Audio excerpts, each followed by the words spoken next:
For marinating the beef, we need a pinch of black pepper, 1 teaspoon of soy, 1/4 teaspoon of sugar, 1/4 teaspoon of cornstarch. Then we will mix it well together with our hand.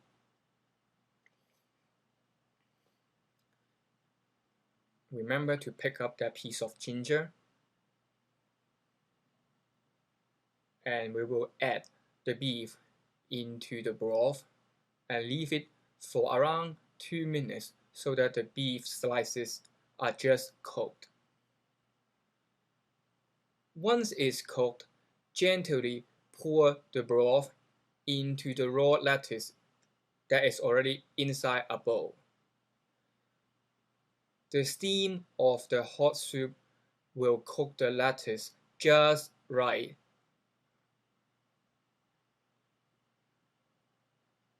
And our soup is done with just final touch of sesame oil.